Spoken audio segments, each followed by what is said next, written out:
वेदांत परिभाषा। वेदांत परिभाषा ग्रंथ में पेज नंबर 149 देखिए, योग्यता च तात्पर्य विषयी भूत संसर्गाबाद। अब योग्यता का निरूपण कर रहे हैं। क्या है योग्यता? तो बताया था, शब्द प्रमाण से शाब्दी प्रमा उत्पन्न होने के लिए उस शब्द प्रमाण को सहकारीभूत 4 कारण बताए थे। आकांक्षा, योग्यता, आसक्ति और तात्पर्य ज्ञान। उसमें से आकांक्षा का निरूपण हुआ। अब जो नंबर 2 में आती है योग्यता, उसका निरूपण कर रहे हैं यहाँ पर, योग्यता च इत्यादि पंक्ति से। तो देखिए भाई, योग्यता च मिला, इसके पूर्व में लिखिए एक वाक्य, क्रम प्राप्ताम योग्यताम निरूपयति। क्रम प्राप्ताम योग्यताम निरूपयति, योग्यता च इति।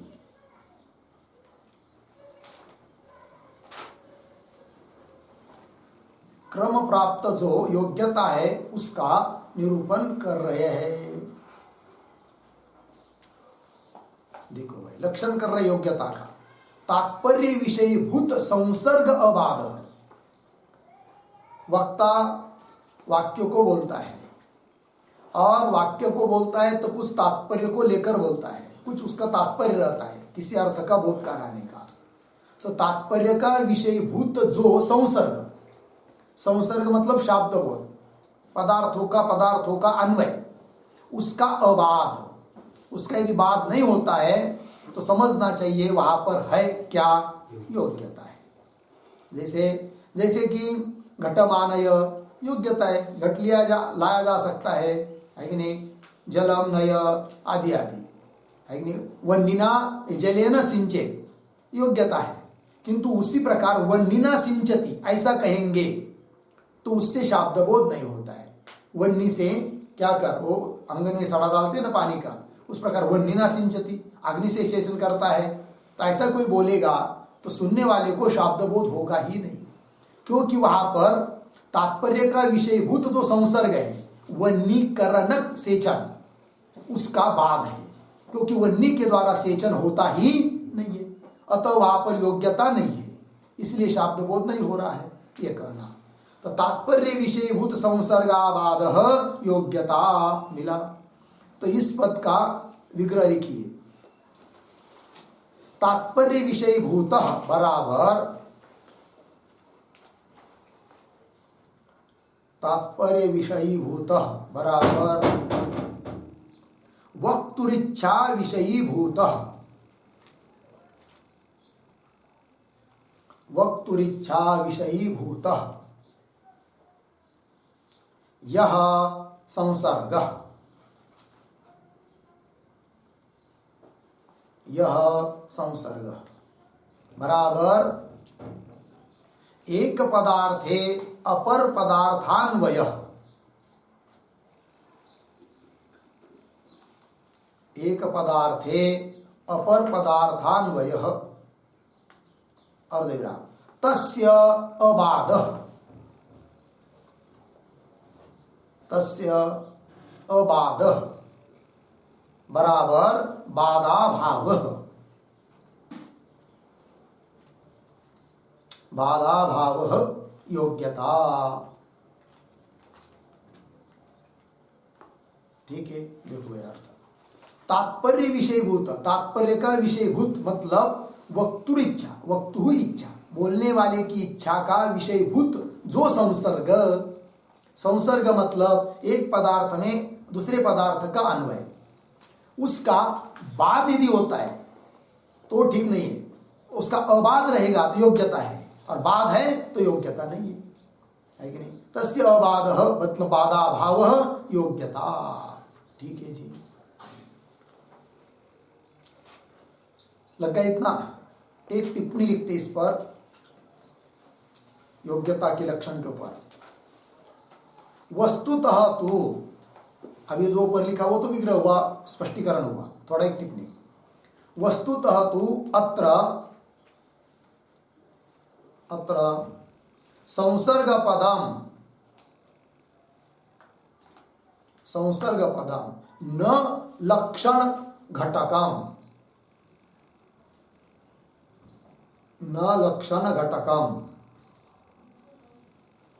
अर्धविराम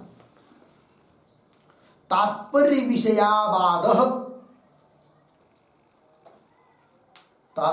विषयाबाध इत्येव लक्षणं भवेत्,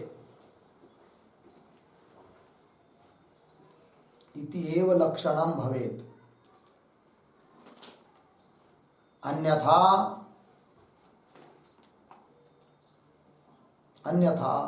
अखंडार्थ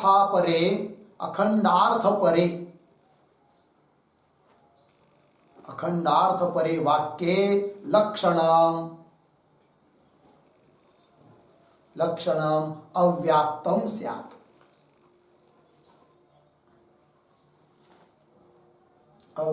स्यात्। ठीक, देखो भाई अर्थ वस्तुतः देखा जाए तो इस लक्षण में, मूल के लक्षण में जो संसर्ग पद है वो लक्षण घटक नहीं है। फिर कितना लक्षण है? तात्पर्य विषय अबाध, तात्पर्य विषय का अबाध, वक्ता का जो तात्पर्य है उसका बाध न होना, इतना ही लक्षण होना चाहिए।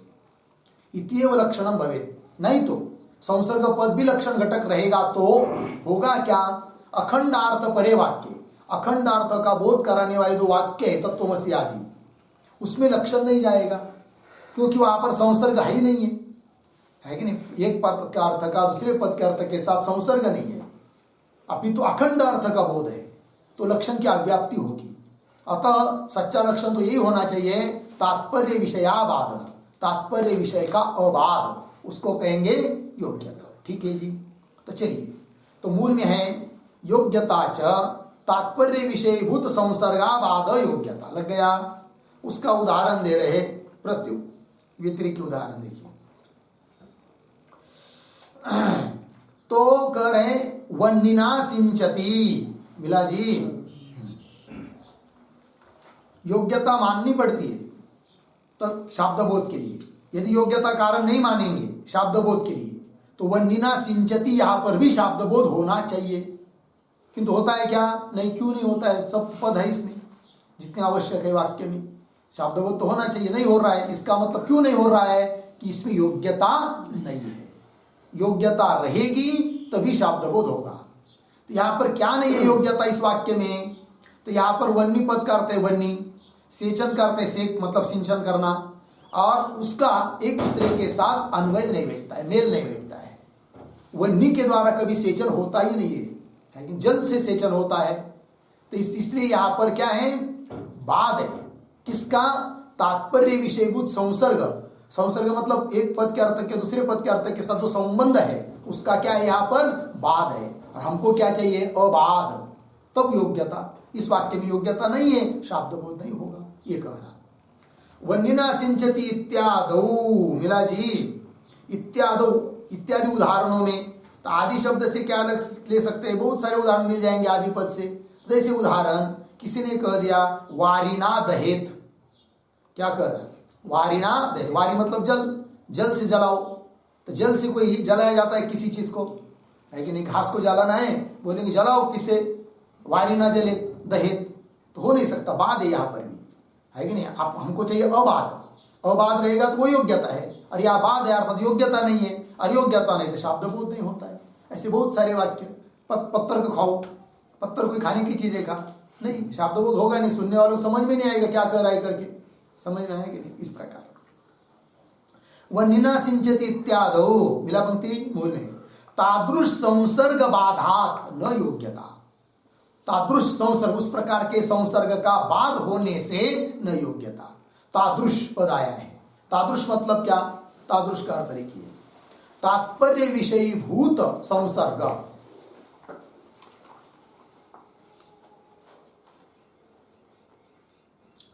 तात्पर्य विषयीभूत संसर्ग,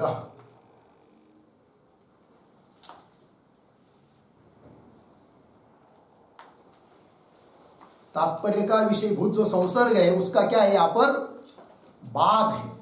तादृश संसर्ग बाधात न योग्यता, योग्यता नहीं है। वन्यना सिंचति इस वाक्य में योग्यता नहीं है, संसर्ग का बाध होने से, इसलिए शब्दबोध नहीं होगा। ठीक है, अब चलिए आगे। कदाचित कोई कहेगा कि जो लक्षण किया है आपने योग्यता का, क्या लक्षण किया है मूल में, तात्पर्य विषयी भूत संसर्गाबाध योग्यता। बोलिए एक बार, तात्पर्य विषय भूत संसर्गाबाध योग्यता। योग्यता, ठीक है। इसमें तात्पर्य विषय भूत ये संसर्ग का विशेषण है। कैसा संसर्ग, तात्पर्य विषय भूत संसर्ग, उसका अबाध चाहिए। कदाचित कोई कहेगा इतना ही लक्षण करेंगे, संसर्ग अबाध योग्यता, तो काम चल जाएगा। क्यों विशेषण दे रहे हैं, तात्पर्य विषयभूत इसका है कि नहीं, शंका होगी कि नहीं। तो ऐसी किसी को शंका होती है तो उसका उत्तर देने के लिए आगे का एक उदाहरण दे रहे हैं, स प्रजापति इत्यादि। अतः स प्रजापति इत्यादि जो पंक्ति है उसके पूर्व में अवतर निकाय के रूप में एक वाक्य लिखिए। क्या है, लिखिए, संसर्ग अबाध योग्यता, संसर्ग अबाध संसर्गाबाध योग्यता इत्येव लक्षणम अस्तु, इत्येव लक्षणम अस्तु। किम तात्पर्य विषयभूत इति, किम तात्पर्य विषयभूत इति विशेषणेन, इति विशेषणेन प्रश्न चिन्ह, तत्र आह स इति,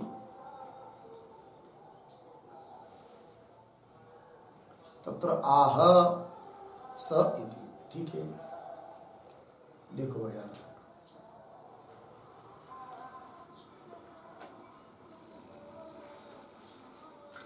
संसर्ग अबाध योग्यता। कोई कहेगा कि संसर्ग का अबाध, बाध न होना, इतना ही योग्यता का लक्षण कर लो। उस संसर्ग का विशेषण जो दिया है आपने, तात्पर्य विषयभूत, क्या उस विशेषण को देने की जरूरत है, ऐसा। किम तात्पर्य विषयभूत इति विशेषणेन तत्र आह, तब कह रहे भाई नहीं नहीं, वो विशेषण देना भी जरूरी है। यदि विशेषण नहीं देंगे तो दिक्कत होगी। कहा, उसके लिए उदाहरण दे रहे हैं। स प्रजापति आत्मन वपाम उदकिदत, मेरा पंक्ति, इत्यादि, यहां पर भी तात्पर्य विषय भूत पशु प्राशस्त्य अबाधात योग्यता। ये जो उदाहरण है, स प्रजापति आत्मन वपाम उदकिदत, यहां पर भी क्या, तात्पर्य विषय भूत जो पशु का प्राशस्त्य है उसका अबाध है, अबाध होने से योग्यता है। यदि तात्पर्य विषयभूत ये पद न देते, केवल संसर्ग का अबाध इतना ही कहते, तो यहां पर तो संसर्ग का बाद है, फिर यहां पर योग्यता नहीं ऐसा कहना पड़ता। किंतु ये वेद का वाक्य है, इसमें योग्यता है, शाब्दबोध तो होता है उससे, है कि नहीं। कैसा इसमें संसर्ग का बाद है, तो देखिए अर्थ है उसका, स प्रजापति आत्मन वपाम उदकिदत, ये अर्थवाद वाक्य है, ठीक है ना। इसका एक विधि वाक्य होता है, विधेय होता है किसी वाक्य के द्वारा, और उसकी स्तुति करने के लिए यह अर्थवाद वाक्य आया हुआ है। इसका विधि वाक्य कौन है, तो उसको पहले थोड़ा लिख लीजिए। यह प्रजा काम,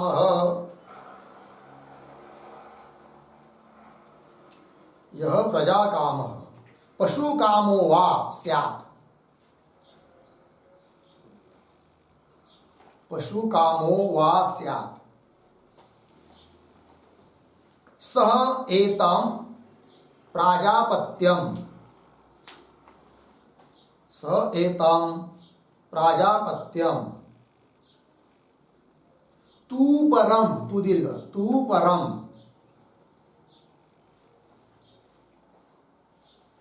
कौंस में लिखिए, सिंग रहित किंवा श्रृंगार रहित पशु का, पशु को सिंग रहित किंवा श्रृंगार रहित पशु को। पहुंच बंद। आगे आलभेत, आलभेत। आगे इति विदेहे,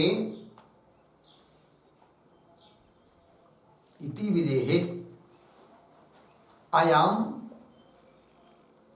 अयम। आगे उदाहरण चिन्ह में स प्रजापतिरात्मनो इत्यादि मूल में है वाक्य हो, स प्रजापति इत्यादि। उदाहरण चिन्ह बन इति अर्थवादः, अर्थवादः पूर्णविराम। स च स्वार्थे अप्रमाणम अपि, स्वार्थे अप्रमाणम अपि प्राशस्ते प्रमाणम अस्ति, प्राशस्ते प्रमाणम अस्ति पूर्णविराम। तथा च प्रतीयमान संसर्गस्य,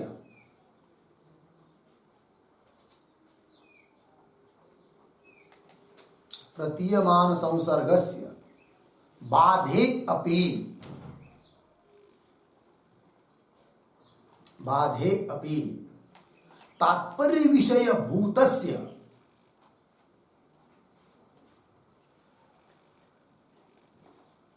तात्पर्य विषय भूतस्य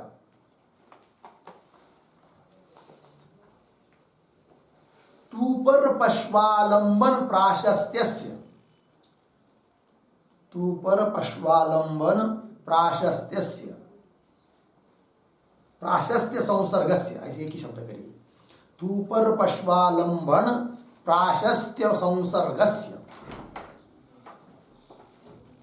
संसर्गस्य अबाधात्, अबाधात् योग्यता अस्ति,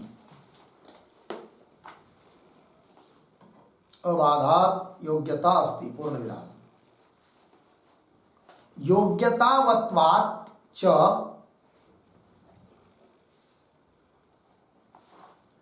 योग्यतावत्वात् च बोधकतया, बोधकतया प्रामाण्यम भवति इति भावः, प्रामाण्यम भवति इति भावः। देखो भाई अर्थ, तो ये जो वाक्य है मूल में वैदिक वाक्य है, स प्रजापति, ये अर्थवाद वाक्य है। विधि वाक्य कौन है फिर, तो आपको बता दिया, लिख के दिया। यह प्रजा काम, यह से लेकर उदाहरण चिन्ह में, यह प्रजा काम पशु काम हुआ, जिसको प्रजा की कामना है या पशु की कामना है, स वह एतम प्राजापत्यम, यह प्राजापत्य नाम का याग, और उसमें तूपरम आलभेत, तूपर का आलभन करे। तूपर का अर्थ कर दिया सिंह रहित पशु कि वह श्रृंगार रहित पशु, उसका आलभन करे, ऐसा है। ये विधि वाक्य है, और इस विधि वाक्य के लिए अर्थवाद वाक्य आया है। यह कौन सा, जो मूल्य है, स प्रजापति आत्मन वपाम उदखिदत, ये वाक्य आया है, अर्थवाद वाक्य आया है। अब अर्थवाद वाक्य जो होते हैं ना, उनका स्वार्थ में तात्पर्य नहीं होता है कि नहीं। फिर देखिए, सच स्वार्थे अप्रमाणम अपि प्राशस्ति प्रमाणम, क्योंकि अर्थवाद वाक्य वो होते हैं जो विधेय अर्थ की स्तुति करते हैं किंवा निषेध अर्थ की निंदा करते हैं, उनको कहते हैं अर्थवाद वाक्य। तो प्राशस्त्य अर्थ में प्रमाण होते हैं सभी अर्थवाद वाक्य, स्वार्थ में प्रमाण नहीं होते हैं। अब यहाँ पर केवल योग्यता का लक्षण इतना ही करते, क्या, संसर्ग का अबाध, उसको योग्यता कहते है कि नहीं। तो यहाँ पर संसर्ग का बाद हो रहा है, स प्रजापति आत्मन वपाम उदखित, संसर्ग का बाद हो रहा है, अतः योग्यता नहीं मानना पड़ेगी, और योग्यता नहीं रहेगी तो अप्रमाण हो जाएगा वाक्य।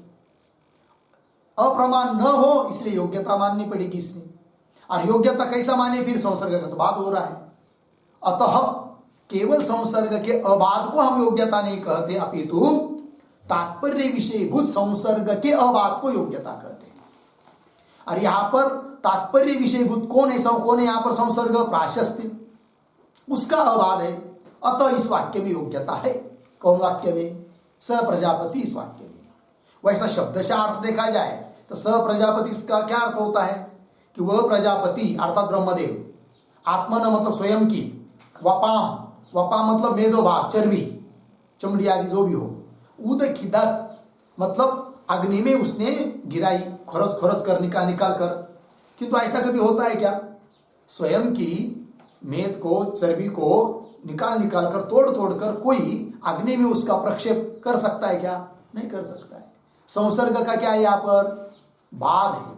ऊपर से आप वो देखते हैं तो संसर्ग का क्या है? बाध है। और इतना ही लक्षण करते संसर्ग का अबाध, उसको योग्यता कहेंगे। तो यहाँ पर योग्यता का लक्षण घटित होगा? नहीं होगा। क्यों? संसर्ग का क्या यहाँ पर? बाध है। और अपने को क्या चाहिए? अबाध। इसलिए केवल इतना ही लक्षण नहीं है संसर्ग का अबाध, वो योग्यता, ऐसा लक्षण नहीं है। फिर क्या लक्षण है? तात्पर्य विषयभूत जो संसर्ग, उसका अबाध चाहिए। अब यहां पर स्वयं की मेद को तोड़ कर निकालना, ये तात्पर्य का विषय नहीं है। यहां पर तात्पर्य विषयभूत संसर्ग कौन है? पशु प्राशस्त्य है कि नहीं? उसकी संस्तुति, उसका अबाध है। अर्थात यहां पर योग्यता है। योग्यता है तो ये वाक्य प्रमाण भी है। योग्यता का लक्षण घटित हुआ। बात लग गई ना? देखो जो टिप्पणी में पढ़ रहे थे हम लोग, सच स्वार्थे अप्रमाणम, अर्थवाद वाक्य स्वार्थ में अप्रमाण होते हैं। अपि अप्रमाणम अपि प्राशस्त्य प्रमाणम लगा। तथा च प्रतीयमान संसर्गस्य बाधे अपि, प्रतीयमान मतलब स प्रजापति आत्मन वपामुदखिदत, इस वाक्य में प्रतीत होने वाला जो अर्थ उसका बाध हो रहा है तो भी है कि नहीं? देखिए, तथा च प्रतीयमान संसर्गस्य बाधे अपि तात्पर्य विषय भूतस्य, तात्पर्य का विषय भूत जो अर्थ है, क्या अर्थ है वो? तू पर पशु का आलभन का प्राशस्त्य है कि नहीं? तो तू पर सिंह रही श्रृंगार रही पशु का आलभन, उसका प्राशस्त्य है। अरे भाई उस पशु का आलभन कर दो। देखो उस याग के लिए स्वयं प्रजापति ने भी अपनी त्वचा को, चर्म को, मांस को तोड़ के डाला है। तो क्या पशु की बात कर रहे हो? तो डालो, तो वो प्राशस्त्य हो गया। ठीक है। तू पर पश्वालभन प्राशस्त्य संसर्ग से, प्राशस्त्य रूप जो संसर्ग है उसका अबाध है, उसका बाध नहीं है। अतः योग्यता है। और योग्यता होने से योग्यतावत्वात् च बोधकतया प्रमाणम, प्रामाण्यम अस्ति, इस वाक्य में प्रामाण्य है। ठीक है जी, लग गया अर्थ? चलिए मूल में, स प्रजापति आत्मन, आत्मन मतलब स्वस्य है कि नहीं? प्रजापति ब्रह्मदेव, वपाम, वपाम का अर्थ लिखे मेदो भागम,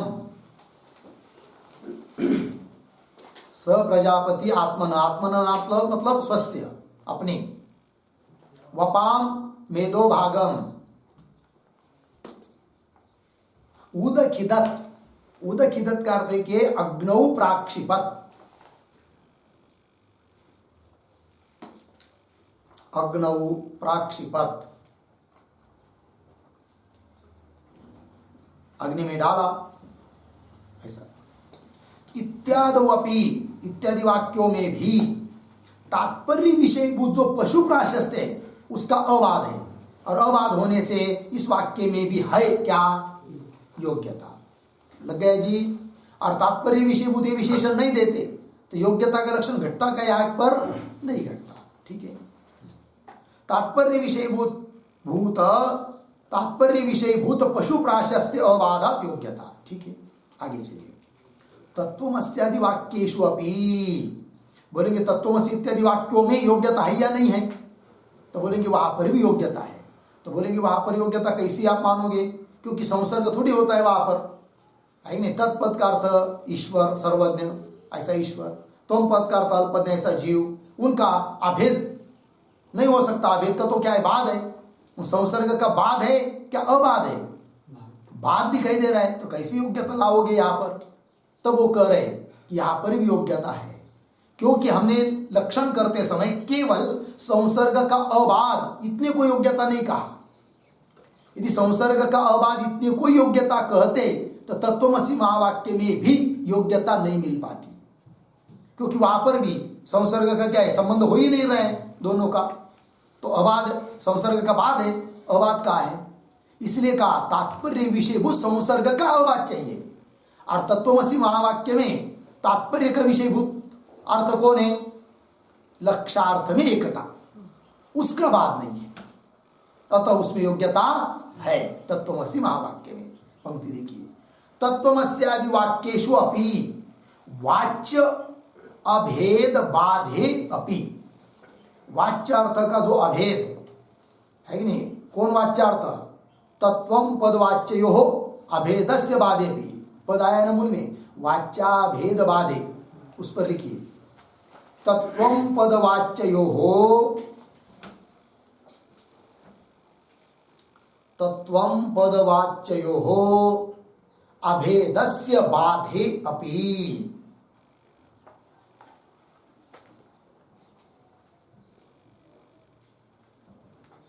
अभेदस्य बाधे अपि, ठीक है, बाधे अपि अर्धविराम, द्वयोः विरुद्धत्वात् इति भावः,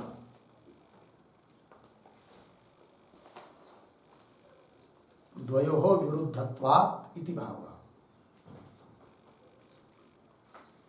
चलिए, तत् और त्वम पद का जो वाच्यार्थ है, उन वाच्यार्थ के अभेद में क्या है, बाद है, अभेद का बाद है, अर्थ अभेद नहीं हो सकता क्योंकि दोनों का अर्थ विरुद्ध है।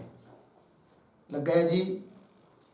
तो भी अपि शब्द आया ना, चलिए मूल में तत्वमस्यादि वाक्येषु अपि वाच्य अभेद बाधे अपि, दोनों पदों के वाच्यार्थ का जो अभेद, उस अभेद का बाद होने पर भी, क्योंकि दोनों का वाच्यार्थ विरुद्ध, तो विरुद्ध होने से अभेद हो नहीं सकता, तो बाधे अपि लक्ष्य स्वरूप अभेदे बाधा भावात्, किंतु दोनों पदों का जो लक्ष्य स्वरूप है उसका अभेद होने में कोई बात नहीं है, अर्थात अभेद हो जाता है, ठीक है।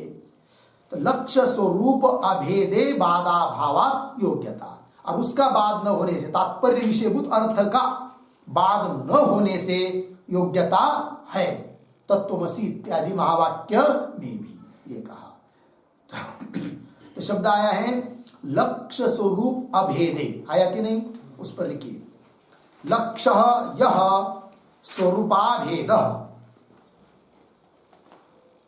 लक्ष्य यह स्वरूप अभेद, स्वरूपाभेद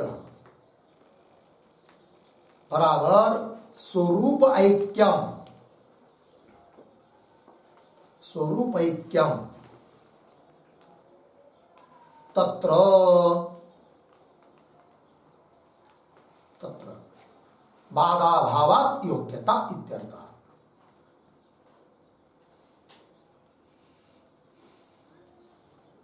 बाधा भावात् योग्यता इत्यर्थः। हो गया जी। चलो अर्थ लक्ष्य स्वरूप, लक्ष्य यह स्वरूप अभेद, लक्ष्य दोनों पदों का लक्ष्य जो स्वरूप है उस स्वरूप का अभेद अर्थात स्वरूप का ऐक्य, तत्र उसमें लक्ष्य स्वरूप अभेदे मूल का पद, उसमें तत्र बाधा भावा, बाद न होने से योग्यता, योग्यता अस्ति इत्यर्थः। ठीक है जी। चलिए तो योग्यता हो गया, फिर तात्पर्य विषयभूत संसर्गाबाद योग्यता किंवा तात्पर्य विषयाबाद योग्यता, ये हुआ योग्यता का लक्षण। अब योग्यता के बाद नंबर आता है आसक्ति का। शाब्द बोध के लिए सहकारी कारणों में जो चार हैं उन चारों में से दो का विवेचन हुआ, अब क्रम प्राप्त है आसक्ति, उसका विचार कर रहे ग्रंथकार। तो देखिए भाई, आसक्ति ही च मिला, आसक्ति के पूर्व में एक वाक्य लिखिए, क्रम प्राप्ताम आसक्तिम निरूपयति, क्रम प्राप्ताम आसक्तिम निरूपयति।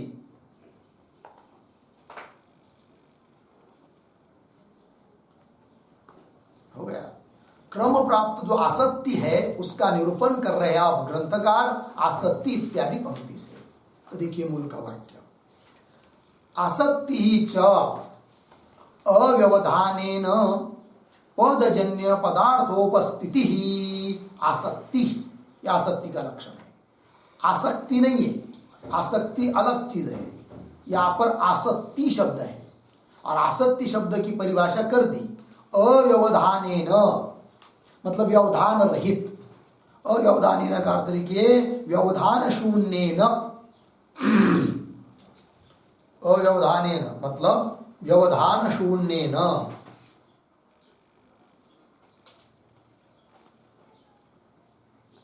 ठीक है, चलो भाई। पदजन्य पदार्थोपस्थिति, पद से उत्पन्न होने वाली जी पदार्थ की उपस्थिति, उसको कहते आसक्ति। ठीक है,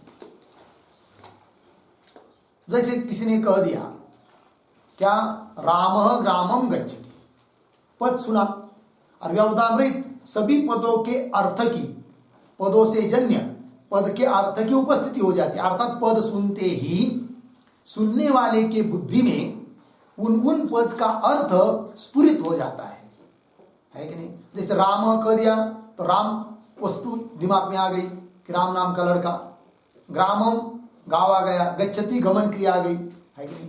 तो पद से जन्य जो उन पद के अर्थों की उपस्थिति, स्फुरन, अव्यवधान है, व्यवधान रहित, उसका नाम है क्या, आसक्ति।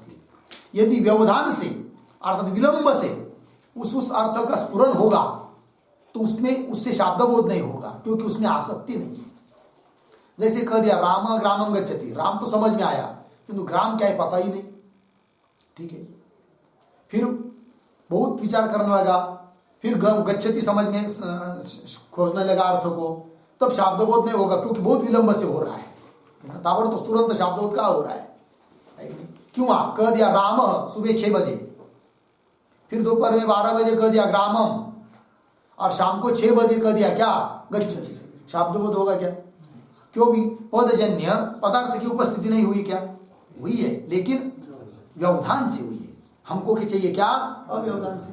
राम कह दिया, सुनने वाले ने सुना, भूल भी गया दोपहर में 12 बजे तक, फिर दोपहर में सहज चलते चलते कह दिया ग्रामम, सुना छोड़ दिया, फिर शाम को कह दिया गच्छति, तो वाक्यबोध होगा क्या, नहीं, क्योंकि पदजन्य पदार्थ उपस्थिति नहीं है, क्या है, किंतु वो कैसी उपस्थिति है, व्यवधान से। और हमको क्या चाहिए, अव्यवधान से।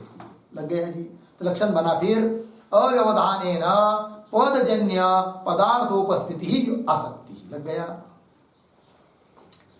तो पदजन्य पदार्थ, पद आया, पदार्थ, पदार्थ क्या होता है जी, तो पदार्थ शब्द का अर्थ लिखिए, पदार्थ बराबर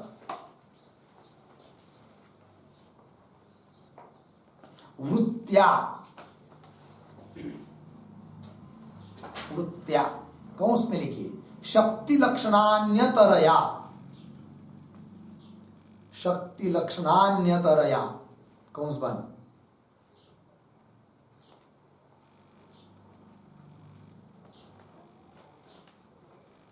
ठीक है, मिला। हाँ, आगे पद प्रतिपाद्यम अर्थ, पद प्रतिपाद्यम अर्थ पदार्थ,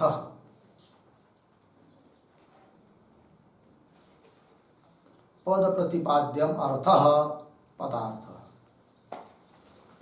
ठीक है, अर्थ देखिए भाई, वृत्त्या, वृत्ति मतलब लक्षणावृत्ति किंवा शक्ति वृत्ति, दोनों में से किसी भी वृत्ति से पद के द्वारा प्रतिपाद्य जो अर्थ होता है, पद के द्वारा कहा जा हुआ जो अर्थ है, उसका नाम है क्या, पदार्थ। ठीक है जी, चलिए, वृत्त्या पद प्रतिपाद्यम अर्थ पदार्थ, लगा इतना। चलिए, तो लक्षण हो गया ना, अव्यवधानेन पदजन्य पदार्थोपस्थिति ही आसक्ति ही। ठीक है, अब इस लक्षण में पदजन्य ये विशेषण दिया है भाई, समझ लीजिए। पदजन्य पद नहीं देते, केवल इतना ही कहते, क्या, अव्यवधानेन पदार्थोपस्थिति ही आसक्ति ही, व्यवधान रहित पदार्थ की जो उपस्थिति है उसको कहते हैं क्या, आसक्ति। तो क्या होता, तो गड़बड़ होती। क्या गड़बड़ होती, तो आगे बता रहे, आगे की पंक्ति में देखिए, मानांतरोपस्थापित पदार्थस्य अन्वय बोधाभावात् पदजन्या इति। ठीक है, तो मानांतर ये पद आया है, यहां से पंक्ति आई ना, तो उसके पूर्व में एक छोटा वाक्य उतरने का जरूरत है। पदजन्य इति विशेषणस्य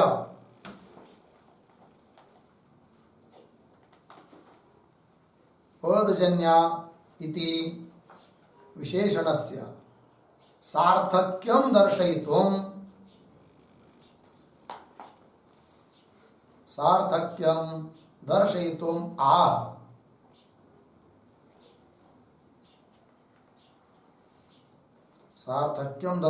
आह मानांतरेति।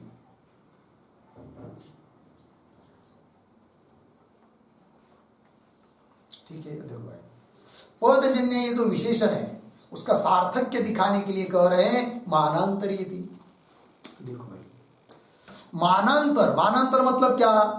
शब्द प्रमाण को छोड़कर अन्य प्रमाण, उस अन्य प्रमाण से यदि पदार्थ उपस्थित हो जाता है, मानांतर उपस्थापित पदार्थस्य, शब्दों को छोड़कर अन्य प्रमाण के द्वारा यदि पदार्थ उपस्थित हो जाता है तो उसका पदार्थस्य अन्वय बोधाभाव, उसका अन्वय बोध, शाब्दबोध तो उसका होता नहीं है, इसलिए कह दिया पदजन्या। ठीक है, तो वो कैसे? तो उसको उदाहरण देते, उदाहरण देने के पहले जो पंक्ति आई है मानांतरोपस्थापित, उसका लिखिए थोड़ा उसके ऊपर। मानांतरेण बराबर, मानांतरेण बराबर शब्द प्रमाणातिरिक्त प्रमाणेन, शब्द प्रमाणातिरिक्त प्रमाणेन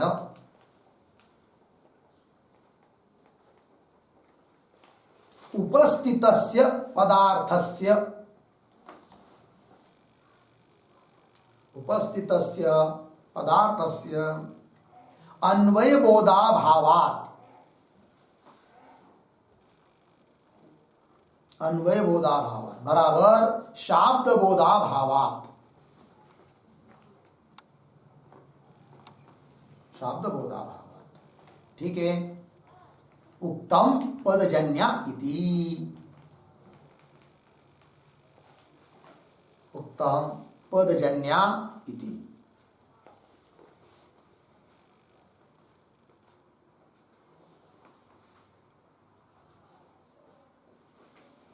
ठीक है, देखो यार, मानांतरेण इसका अर्थ कर दिया शब्द प्रमाणातिरिक्त प्रमाणेन, शब्द प्रमाण को छोड़कर अन्य प्रमाण से उपस्थित यदि कोई पदार्थ होता है तो उपस्थितस्य पदार्थस्य, ऐसे उपस्थित पदार्थ का अन्वय बोधाभाव, उसका अन्वय बोध नहीं होता है, अर्थात शाब्द बोध नहीं होता है। इसीलिए कहा कि पदजन्य ही चाहिए, क्या? पदार्थों की उपस्थिति, उसी का अन्वय होता है, शाब्द बोध होता है। बोलेंगे कैसे? तो उदाहरण देखिए, समझ लीजिए किसी ने कहा, वाक्य उच्चारण किया, क्या? अत्र भूतले घटः अस्ति, क्या? इस भूतल पर घट है। तो जो सुनने वाला है उसने देखा सचमुच है कि नहीं, तो दृष्टि गई उसकी उस घट के ऊपर, तो भूतल पर घट था ही था, किंतु उस घट के साथ और एक वस्तु पड़ी थी, पट। अब यहां पर वाक्य से, पद से, सुनने वाले के बुद्धि में पद से पदार्थ की उपस्थिति हुई। कौन कौन? भूतल पद की, भूतल पदार्थ की, और घट पदार्थ की, और अस्थि सत्ता। भूतले घटः अस्ति, ये शब्द प्रमाण से पद से उपस्थिति हुई उसके बुद्धि में, सुनने वाले के बुद्धि में, और उसके चक्षुर इंद्रिय के द्वारा पट की उपस्थिति हुई, क्योंकि उसी समय जब उसने देखा तो पट भी दिखाई दिया, तो पट की उपस्थिति हुई। अब उसको शाब्दबोध कैसा होगा कि यहां भूतल पर घट है, ये तो शाब्दबोध होगा शब्द से। अब उस शाब्दबोध में पट का अन्वय हो रहा है क्या? नहीं। क्यों? पट की उपस्थिति नहीं है क्या? है, किंतु पट की उपस्थिति पदजन्य नहीं है, अपितु मानांतर से है। शब्द प्रमाण को छोड़कर अन्य प्रमाण जो चक्षुर इंद्रिय, उससे उसकी उपस्थिति है, उसका अन्वय नहीं हो रहा है, शाब्दबोध नहीं आ रहा है। उसका ज्ञान तो हुआ पट गए करके, किंतु शब्दों से जो शाब्दबोध होता है उसमें उसका अन्वय नहीं है। इसीलिए कहा लक्षण में क्या? पदजन्य ही पदार्थ की उपस्थिति चाहिए।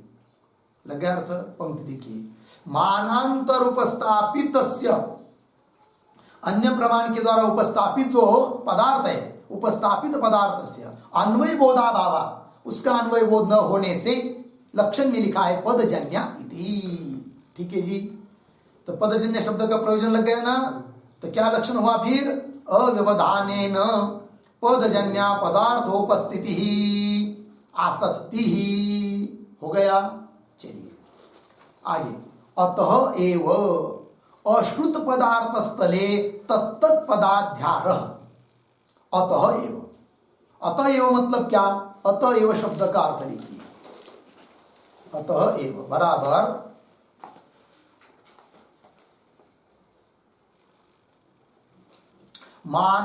मानांतरोपस्थापित पदार्थस्य,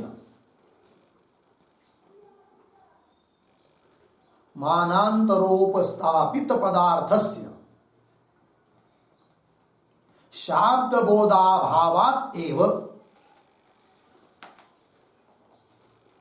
शाब्दबोधाभावात् एव। ठीक है, देखो भाई अर्थ, मानांतर उपस्थापित, अन्य प्रमाण से उपस्थापित जो पदार्थ है उसका शाब्दबोध नहीं होता है, शाब्दबोध में वो नहीं आता है, इसलिए ही क्या? अश्रुत पदार्थ स्थले, कई ऐसा स्थल आता है कुछ पद तो श्रुत है और कुछ पद अश्रुत है, तो अश्रुत पद का क्या किया जाता है? वहां पर अध्यार बाहर से ले आते हैं, तभी उसका शाब्दबोध होता है। ठीक है, देखो पंक्ति, अतएव अश्रुत पदार्थ स्थले मिला तत्त पदाध्यार, उस पद का अध्यार किया जाता है। ठीक है, अश्रुत पदार्थ स्थले मतलब क्या? तो अश्रुत पदार्थ स्थले इसका अर्थ लिखिए, अश्रुत पदार्थ स्थले बराबर यत्र एकः पदार्थः, यत्र एकः पदार्थ शब्दात् उपस्थाप्यते, शब्दात् उपस्थाप्यते अर्धविराम, अन्वय योग्यम पदार्थांतरम, अन्वय योग्यम पदार्थांतरम न उपस्थाप्यते,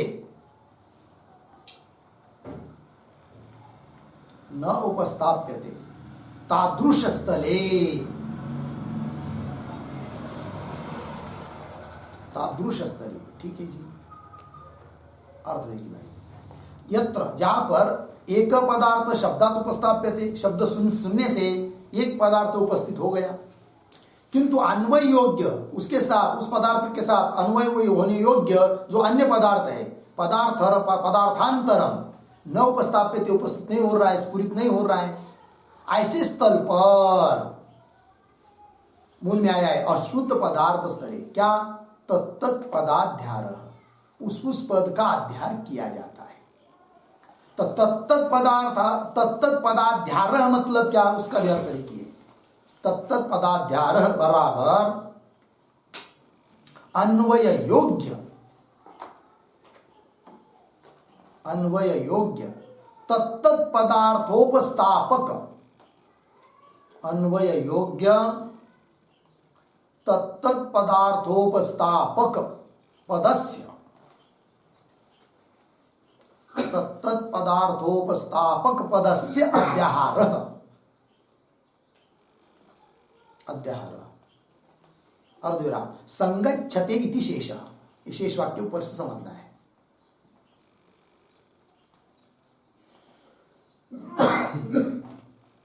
संगच्छते इति शेषः, ठीक है जी।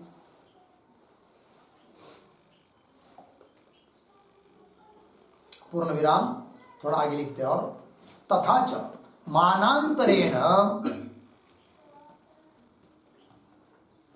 मानांतरेण पदार्थोपस्थितेः,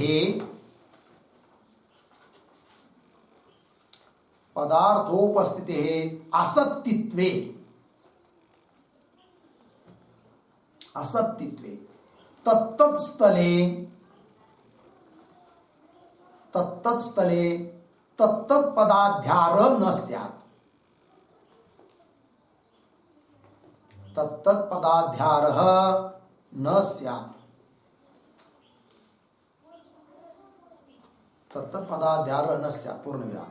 भवति च तत्तत् पदाध्यार। भवति च तत्तत् पदाध्यार। तस्मात् पदजन्य पदार्थोपस्थितेः पदजन्य पदार्थोपस्थितेः पदजन्य पदार्थोपस्थिते असत्तित्वं स्वीकरणीयम्। असत्तित्वं स्वीकरणीयम् इति भावः।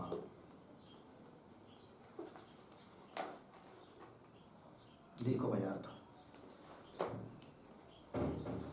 तत्तत् पदाध्यार मतलब अन्वय योग्य तत्तत् पदार्थों को उपस्थापक जो पद उसका अध्यार यहाँ पर संगच्छते। तथा च मानांतरेण पदार्थोपस्थिति आसक्तित्व अन्य प्रमाण से उपस्थित जो अर्थ है उसको भी यदि आसक्ति मानेंगे तो तत्तत् स्थले तत्तत् पदाध्यार न स्यात्। उस स्थल में उस पद का अध्यार नहीं होना चाहिए। किंतु भवति च तत्तत् पदाध्यार उस पद का अध्यार तो होता है। तस्मात् इसलिए पदजन्य जो पदार्थोपस्थिति होती है उसी को कहते हैं क्या? आसक्ति। अन्य प्रमाण से यदि पदार्थ की उपस्थिति होती है तो आसक्ति नहीं है। इसीलिए तो एक पद सुना है एक पद नहीं सुना है तो वहां पर अन्य पद का अध्यार किया जाता है। उदाहरण दे रहे मूल में। अतएव अस्मृत पदार्थ स्थले तत्तत् पदाध्यार उदाहरण द्वारम इत्यादौ विधेहि। कभी कभी क्या होता है एक आदमी घर में बैठा हुआ रहता है, ठंडी के दिन रहते हवा बहुत आती है अंदर बाहर से अंदर ठंडी हवा। उतने में एक आदमी कोई आता है दरवाजा खोलकर और दरवाजा खुला रख कर ही आने का प्रयास करता है अंदर। तो वो घर का आदमी बोलता है अरे अरे द्वारम द्वारम क्यों नहीं द्वारम इतना ही कहता है, पिधेहि कहता नहीं है। तो भी सुनने वाला पद का अध्यार कर लेता है क्या? पिधेहि। इसका कहना तात्पर्य है कि द्वार बंद करो। फिर पिधेहि पद का अध्यार करके उसको शाब्दबोध हो जाता है, फिर वो दरवाजा बंद कर देता है। तो अध्यार हुआ किसका? पिधेहि का। पिधेहि उच्चारण किया तो अध्यार होता है किसका? द्वारम का। इस प्रकार से द्वारम इत्यादो पिधेहि इति ऐसे पद का अध्यार होता है। ये लौकिक उदाहरण दिया। इसी प्रकार वैदिक उदाहरण भी दे रहे हैं। किंतु वैदिक उदाहरण के पहले जो अध्यार पद बार बार आया पदाध्यार पदाध्यार, अध्यार मतलब क्या? तो अध्यार की परिभाषा लिखी। अध्याहार बराबर नंबर 1 अशुद्ध पदानुसंधानम।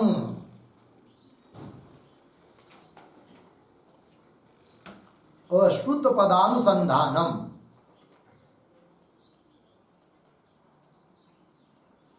नंबर 2 प्रकृतोपयोगी शब्द कल्पनम। प्रकृतोपयोगी शब्द कल्पनम। नंबर 3 अस्पष्टार्थ वाक्यस्य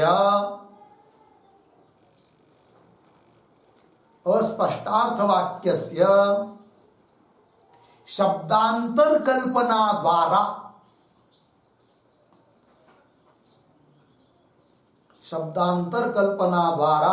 स्पष्टकरणम।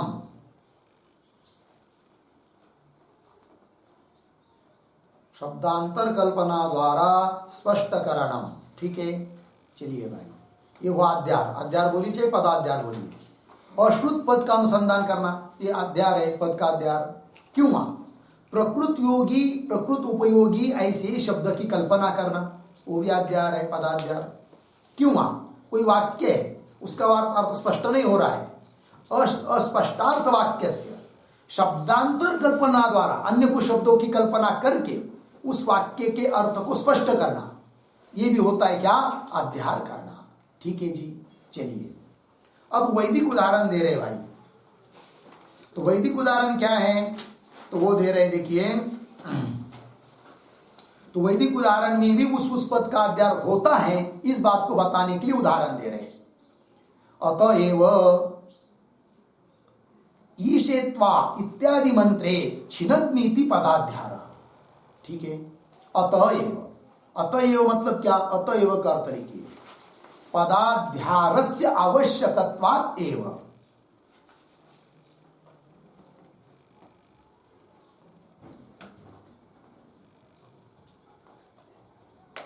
क्या?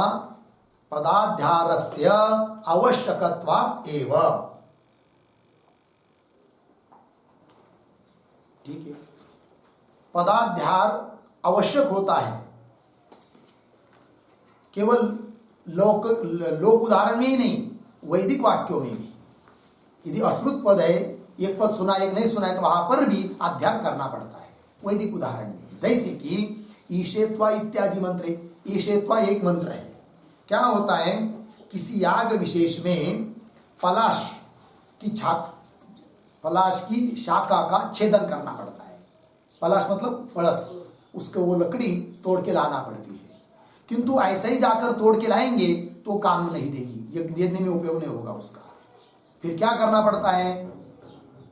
बराबर है, तोड़ते समय वो जो मंत्र बताया है शास्त्र ने, जिस मंत्र का उच्चारण करने के लिए कहा है, उस मंत्र का उच्चारण करना पड़ता है। तो वो मंत्र दिया है शास्त्र में ईशेत्वा, किंतु इतना ही कहा है, क्रियापद तो है ही नहीं है। तब उस क्रियापद पद का अध्याय करना पड़ता है छिन्नद्मी। तब होता है वो क्या? हे पलाश शाके, मैं तुमको इस याग के लिए तोड़ रहा हूं, ईशेत्वा छिन्नद्मी। ऐसा उच्चारण करते हुए, मंत्र का उच्चारण करते हुए तोड़ना पड़ता है।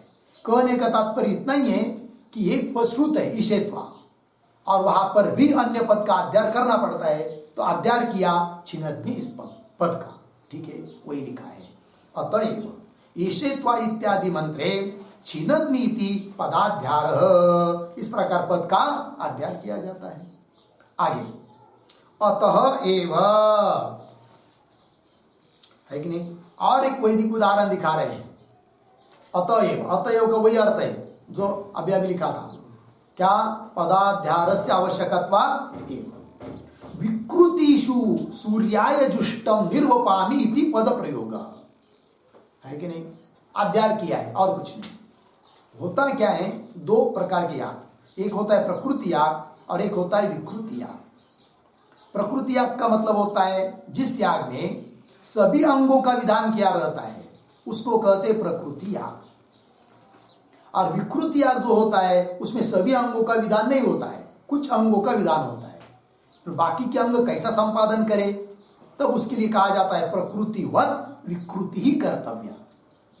प्रकृति की तरह विकृति करनी चाहिए, इसको कहते अतिदेश वाक्य। और ऐसे अतिदेश वाक्य से कुछ अंगों की प्राप्ति होती है, कहा? विकृति याग में। अब विकृति याग में जो मंत्र आदि बताया है वहां पर पूरा नहीं है, अश्रुत कुछ पद है, तो वहां पर भी कुछ पदों का अध्ययन करना पड़ता है। इसके लिए उदाहरण दिया अतएव विकृतिषु। विकृतिषु क्या? उस पर लिखिए एक वाक्य।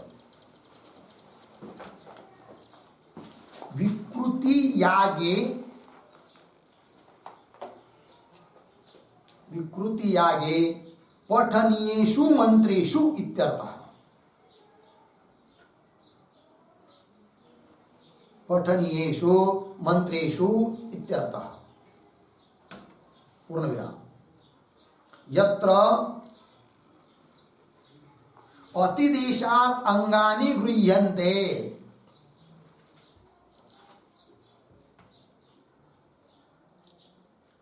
यत्र अतिदेशात् अंगानि गृह्यन्ते सा विकृति,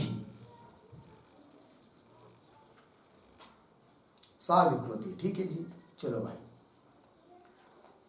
तो मूल में आया है अतएव विकृतिषु। विकृतिषु मतलब विकृति याग में पठनीय जो मंत्र है, उच्चारण करना योग्य जो मंत्र है, उन मंत्रों में भी क्या कुछ पदों का अध्ययन करना पड़ता है कि नहीं? वही बात है। विकृति किसको कहते हैं?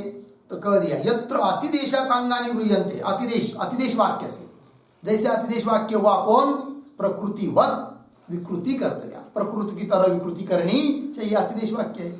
तो अंगानी गृह्यन्ते उसको कहते विकृति याग। तो चलिए मूल में, अतएव विकृतिषु, विकृति यागों में सूर्याय जुष्टम निर्वपामि, सूर्याय सूर्य देवता के लिए, जुष्टम, जुष्टम शब्द का अर्थ लिखिए प्रीति पूर्वकम,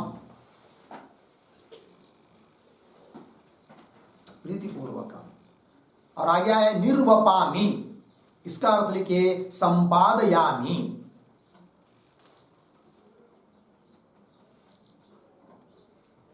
ठीक है, इति पद प्रयोग हो गया ना। अब देखिए, तो विकृति जो याग है उसमें वो सूर्य संबंधी याग है, और प्रकृति याग था वो अग्नि संबंधी है। अग्नि शब्द का अर्थ सूर्य होता नहीं है, अतः प्रकृति याग में आग्नेय जुष्टम निर्वपामि ऐसा होता है। किंतु वही मंत्र जब विकृति में पढ़ना है तो आग्नेय की जगह पढ़ना पड़ता है, क्या उच्चारण करना पड़ता है, किसका, सूर्याय, अतः अध्यार हुआ, ठीक है। तो इसका मतलब पद का अध्यार आवश्यक होता है, ठीक है ना, अश्रुत स्थल पर, और अध्यार करेंगे तो आसक्ति सिद्ध हो जाती है, ठीक। सूर्याय जुष्टम निर्वपामि इति पद प्रयोग लग गया जी। तो इसलिए अध्यार करना आवश्यक है। आवश्यक क्यों है कि लक्षण क्या है आसक्ति का, क्या केवल पदार्थोपस्थिति को आसक्ति नहीं कहा, पदजन्य पदार्थोपस्थिति। तो पदजन्य पदार्थोपस्थिति तब होगी, पद तो है नहीं है, तब अध्यार करना पड़ता है। फिर अध्यार करके उस पद के द्वारा अर्थ की उपस्थिति हो जाती है। तो अव्यवधानेन, व्यवधान रहित पदजन्य पदार्थ की उपस्थिति होना, इसी का नाम होता है क्या, आसक्ति, ठीक है ना। तो पदजन्य पद नहीं कहते तो अन्य प्रमाण से भी उपस्थिति हो जाएगी, तब तो उसको भी आसक्ति कहना पड़ता, ऐसा नहीं है।